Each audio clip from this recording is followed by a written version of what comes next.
Assalamu alaikum and welcome back to IQRA. This is Rubina Mia, and we've been talking to our practice nurse today, Anna, who's very kindly been sharing lots of information with us around your role and the responsibilities that you have to care for patients. I think what's been particularly useful, Anna, is that you've helped us to understand how you work so well with a GP and how much more help we can get from our practice nurses if we make the time to come and see you. So before the break, we were talking about people who had chronic or long-term conditions that they live with every day, like diabetes and asthma, and the kind of things that you might do to help them.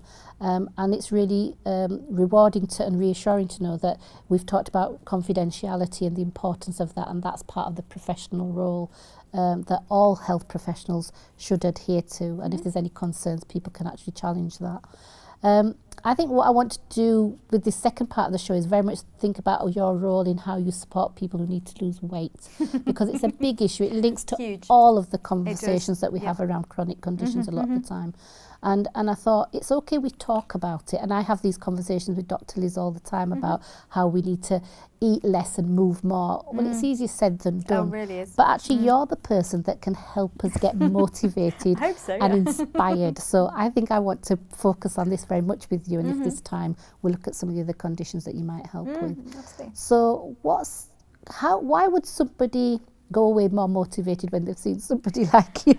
Well, I hope it's because I'm able to spend the time talking to you about what your daily life is like, what foods do you eat every day, what kind of exercise do you do every day or you don't do every day, and then we can try and tailor things to try and put into your daily life. Now, it's really, really hard because when you're working every day, you don't get home until 6 o'clock, you're really, really tired.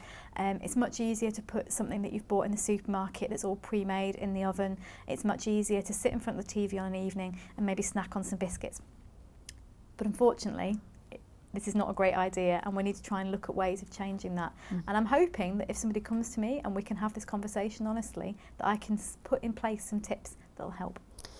And I'm going to explore that further, because I think it isn't just even about working mums, is it? It's about any of us, that because I know lots of our sisters in the community, they're home and they're caring for families and children, and they're not able to prioritise their own needs, because even if those of us that are trying to eat healthy, we may have young adults or young children around us who are actually not as keen to eat the vegetables and the healthier made things. Their expectations for food are very, very different. They are. And it's a massive challenge, and I'm sure many of us give in to those things. Okay, let's have something fried instead of something much healthier. And of course, fried foods stay in your stomach a lot longer, so you feel fuller for longer. All those things make a difference, don't they? And they're enjoyable. Yeah, they are. So how do you start to work with somebody that's got those kind of challenges? So we start looking at what you eat every day. So what kind of things do you go for breakfast? So for example, a lot of people will go for a breakfast cereal, something like Frosties, Rice Krispies, something like this for breakfast. It's easy, it's right there, you add milk, that's your breakfast. The problem is it's really, really high in sugar, which we all need to try and avoid. It's really high in calories, and it's also food that you eat, but it leaves you feeling quite hungry about an hour afterwards. Yeah, because you sort of peak, don't you, with energy, and then it drops very suddenly. So some foods are worse than that, and a lot of these breakfast cereals, I wish we could just take them off the shelves because they're really not very good for you. So instead we would look at, let's go for Weetabix, okay? And let's put some fruit on the Weetabix, like a banana or some fruit. That's a lot better. And almonds. Or almonds, yeah. Try and avoid sugar and try and put something different on there. So that's one thing. Porridge, shredded wheat, that's another really good one. These things don't have sugar added unless you add them. And you can have hot or cold milk with them, can't you? You can have hot or cold milk.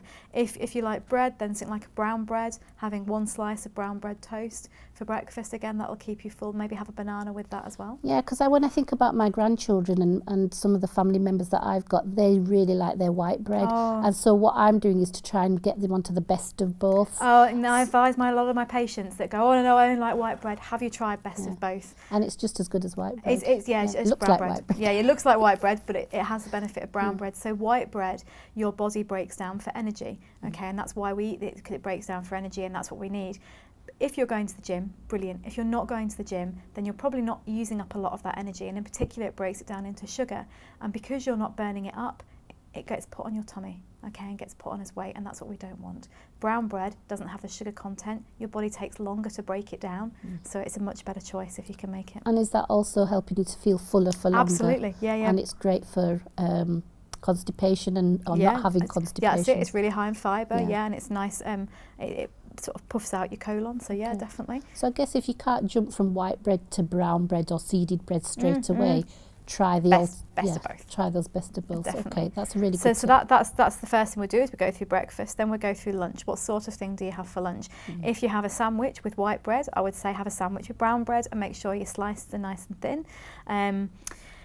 That tends to be what most people seem to have for lunch, actually, when I think about it. I'll try and say put in some fruit in there as well, you know, maybe add some salad into your sandwich, something like that. Try and avoid crisps, again, because they are just carbohydrates that your body breaks down into energy, and which, if you're not burning the energy, just settles as fat, so we don't want that. So we go through lunch, we go through tea. What sort of thing are you eating for tea? Are you cooking it from scratch, or are you getting something from the supermarket that is already prepared, but is unfortunately very high in both salt and sugar, and we'd like to try and avoid that?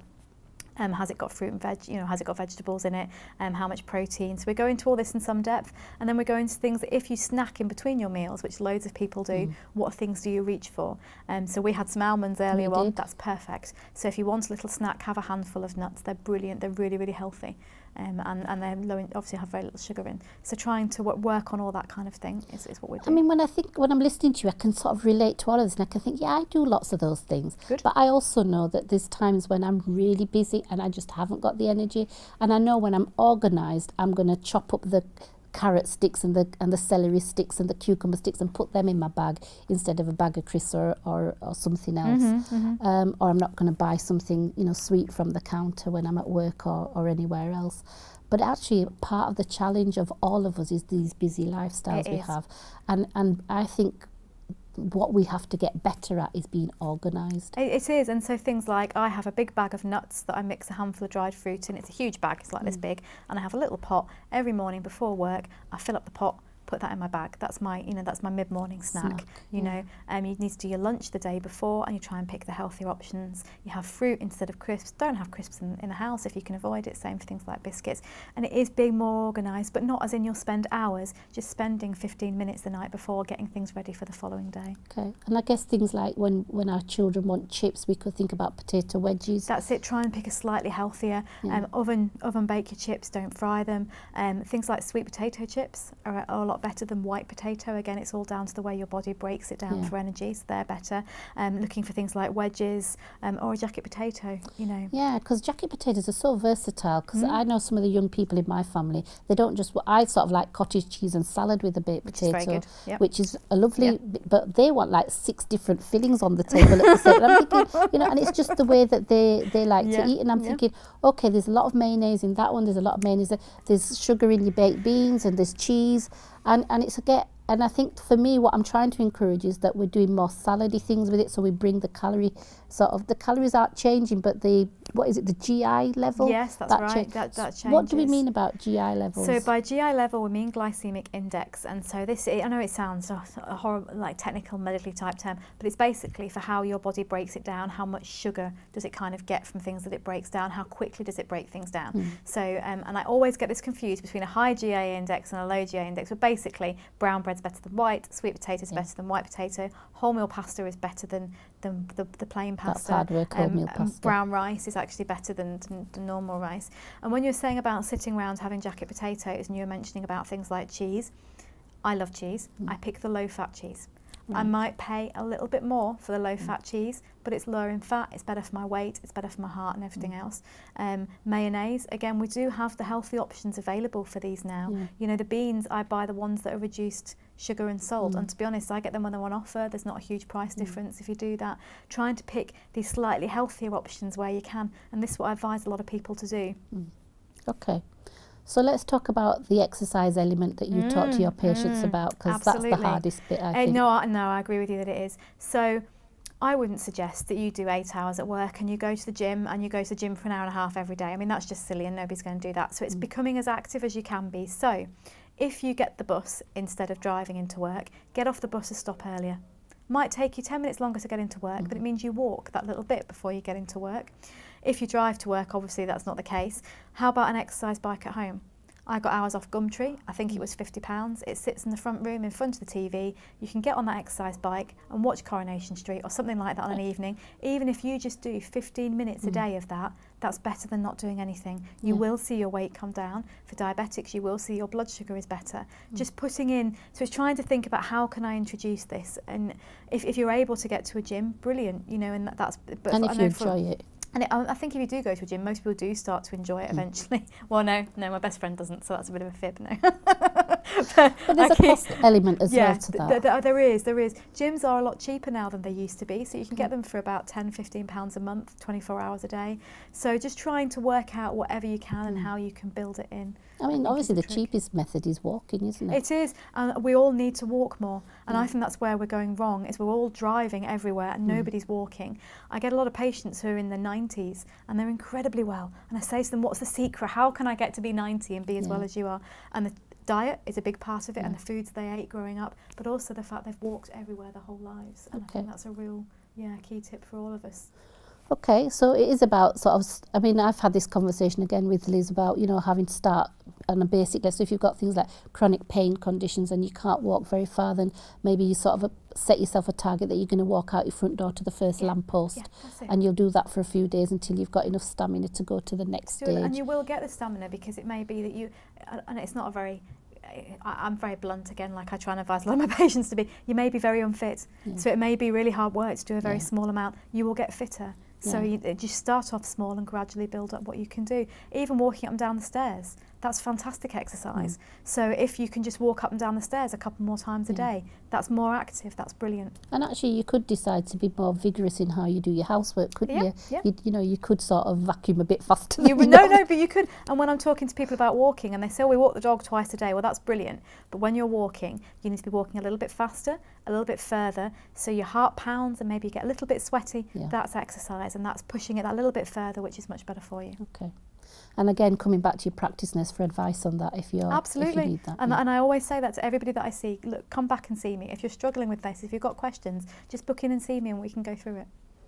So what about some of we sort of moved on from the food because we started talking about exercise, but actually when I'm looking at my card, we talked about sugar, but what about salt, and what's the issue with salt? Salt is another hidden thing. So one of the problems we have with sugar is it's in foods and we don't know about it unless we look at the food labels, which I know can be really hard work. And you know, there is the green, yellow and red system, which makes life a little bit easier. Now it's the same with salt. So salt we add to foods to make it more flavoursome, the same as we add sugar to foods to make it more flavoursome. But it unfortunately does have a role of increasing blood pressure. And we want to try and decrease it wherever we can. You don't want to be eating foods that are really, really high in salt. So you need to be looking at things like, if you are eating crisps, which again I would try and advise to swap to something else, they'll be high in salt. And then all the salt you add to cooking, or if you're sat around the table eating and the salt comes out and we all just tip it on because it makes our food tasty, you know, we need to try and reduce that wherever you can. I know that I've started to try and use, especially when I'm not doing Asian food, but I'm doing other foods, I'm trying to use more herbs to give me more flavour. To give you the flavour, because salt it's originally it's a preservative and things, but our tongue, we get used to the taste of it the same as sugar, and so we like things that are salty. But to try and reduce what you can will have a massive impact. And I see people who I check their blood pressure and I talk to them about salt. They come in with, and they have high blood pressure. They come back a month later having really reduced the salt in their diet, and the blood pressure has come right down. It really does have a role. Yeah. Okay. What about fizzy drinks? That's a big thing in our community. Right. Well, fizzy drinks. They're another one of these things that I wish I could just take off the shelves altogether. So they're loaded with sugar, and by sugar I mean I think it's in the average bottle of Coke you've got 21 teaspoons of sugar. So that is a huge amount, which is very bad for your teeth. It's very bad for your weight. It's just something that we want to get out altogether. If you go for the diet drinks, they're still not great. Actually, they can do things like increase indigestion, and they also can break down the enamel on your teeth. So my dentist said that I had clear spots on my teeth, and he asked me if I had fizzy drinks because it can break down the enamel on your teeth. So it's really important. What we need to be doing is drinking more water, which when you get used to, in our culture we don't tend to drink a lot of water. You know, we add the sugary stuff to it, or we stick to tea. We want to be more hydrated. If you're more hydrated, you're actually less hungry. It's when you're hungry that when you're dehydrated, you're more hungry. So trying to drink more will actually stop you from overeating, and it's just a lot healthier for you and for your kidneys. Yeah, and I think if you can drink a glass of water before you start your meal, you're more likely to eat This is less it. as well. Yeah, aren't you are. Yeah. There's a real link between it. Yeah. So fizzy drinks, I know that they are tasty, but they're tasty for all the wrong reasons. They've got nothing natural in them. They've got nothing good in them. They're pure chemicals. They degrade your teeth, and the sugar is horrendous. So, yeah. So we were talking about water just then, and water is not just good for hydration, but what happens to your body if there's not enough water going in? If there's not enough water going in, Because I think there's a link to headaches and constipation and things. there is. Yes, there is. Thank you. I was trying to work out where I go with this. So if you're dehydrated, there isn't enough fluid in your bowel because your body's trying to suck all the fluid it can out, so that you end up with constipation. Right. I'm not sure of the biological link between headaches, but it definitely does cause headaches. So for a lot of people that come to me and they say I've had headaches for a few weeks, I talk to them about how much they drink. I say drink some more, and they come back and say they really do. So it can, dehydration, and also being tired. If you're dehydrated, people are a lot more tired, so try and drink some more water. Oh, okay, I didn't know about that. I know it can be nice to clear your skin as well. It's got loads of benefits. Yeah, it really can. Okay, that's good to know. Nuts and seeds, what role do they play in our diets? Nuts and seeds are fantastic. Now, I have to be careful with nuts. Nuts are fantastic if they're not coated in sugar and they're not coated in salt. So these are nuts on their own, like the almonds that we were eating earlier. They're the nuts they want to go for. The same for cashews. I love pecan nuts. Oh, love them. Yeah, I like they're pecan nuts, just could eat loads of them. Brazil nuts, they're all brilliant. And the reason that they're brilliant is because they're high in protein. So they're not sugar, they're not carbohydrate that your body breaks down for sugar. They are protein. They fill you up for a long period of time. They've also got all kinds of nutrients in them that are really, really important. And seeds as well, high in protein. Now, both of them are high in fat. And this can stop a lot of people from going near them because, oh, no, I'm watching my weight, they're high in fat. And it gets a little bit complicated here. You have bad fats and you have good fats, okay? Bad fats tend to be the things in animal produce. So that's like full-fat milk, cream, full-fat butter, cheese, full-fat cheese. We know that these are the bad kind of fats that can contribute to heart disease. Then you have these good fats, okay, which actually have been shown to have all kinds of health benefits, also keep you full for longer. Olive oil, really high in the good fats. Avocados, really, really high in the good fats. Nuts, really high in the good fats, okay? So it won't do you any harm. It's good to eat nuts, is my bottom line. So you mentioned seeds. Which seeds are we thinking of?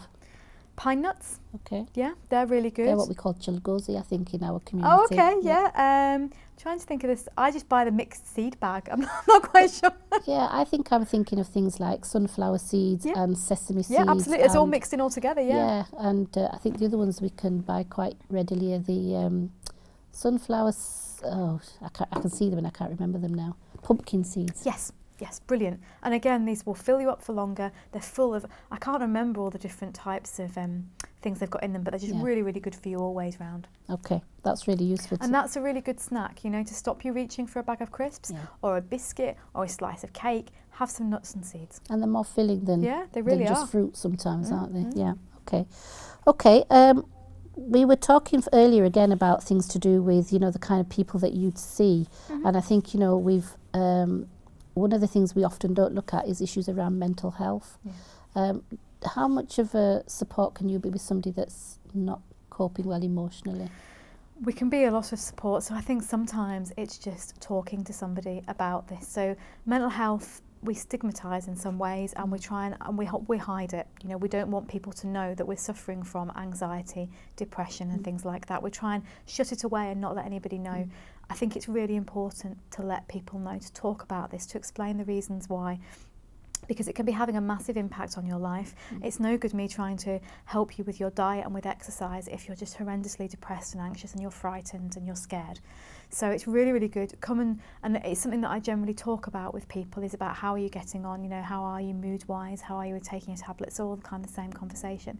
If somebody comes to me and they say, I had a lady who came to see me about a breathing condition last week, and she said that she's just really frightened she's going to fall asleep and not wake up.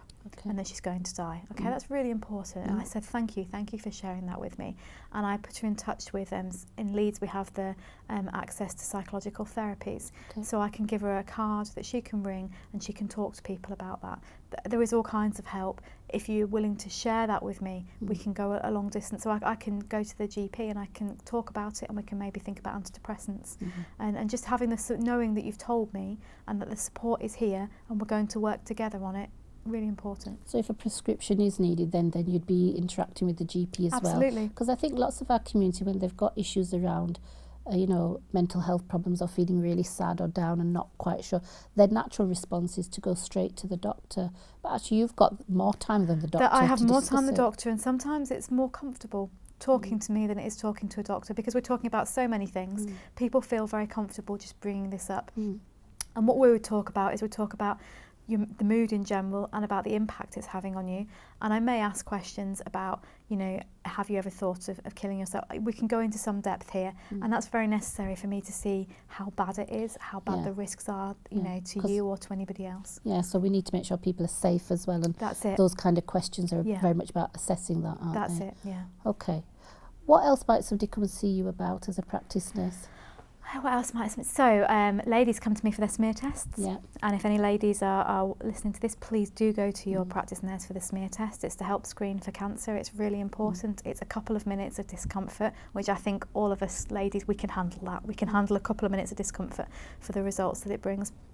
And so if that's you pick really something important. Up, actually, it's better to pick up early. This is it. So, this is the whole point of smear tests. Is we're not looking for cancer. We're looking for these abnormal cells that, if we left them for a long period of time, could turn into cancer. So let's get them before then, and let's sort that problem out right there. So that's something people come to me for.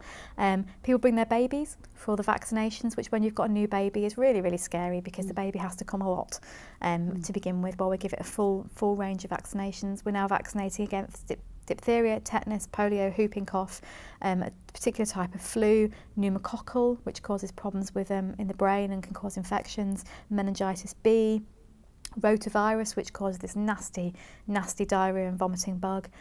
So we do all these vaccinations. It's amazing. I'm so happy that we're able to offer these vaccinations. So I do those. I talk to people that are travelling and that may need some advice on travelling, particularly if they're going to areas with malaria. Okay. Then we talk about that and what we know, anti-malarials and that sort of thing. So if somebody's going on a holiday for the first time, or they're going to a country they've not been to before, you're a good person to come and talk to about what they might need. Absolutely, I'm the best person to come and talk to. So we go onto a particular website called Travax. Just have a drink, sorry, my throat's going dry because I'm talking so much. Talking so much. So we're talking about people going abroad and needing vaccinations for that. That's right. So we go on this particular website called Travax, and every destination in the world is on here, and it tells us about which vaccinations you need, and I'm able to look on the computer and see what vaccinations you've had in the past, what vaccinations you will need for this particular location, as well as the malaria risk, which does change. We also look at the Zika virus and see how active that is in that area and what precautions you may need. Sure. And then I'll also talk to you about food and water and just all general travel advice, which I think is really important to get before you travel. Yeah. We've come to the last few seconds of our programme, unfortunately. Oh no, I've got so much more I can talk about. And we need to try and get you back, but I know you're going abroad as well, so I'm not sure that's going to happen. But I'm so grateful for you coming in and taking the time today, Anna. Yeah, my pleasure. What would be your top tip for today's My top tips for I think being honest with your practice nurse. I think that's a real key, and trusting us. And they go together, don't they? If you trust us, you'll be honest. And I think that's really, really important. Come and see us. Let's have an honest discussion. Let's see how I can help you to live with whatever concerns or issues you have. That's so helpful. Thank you so much for Pleasure. that. Thank you. Okay, everybody, inshallah, I hope to see you again soon. I hope you found today's programme very useful. Inshallah, I'll see you again soon. Assalamu alaikum wa rahmatullah.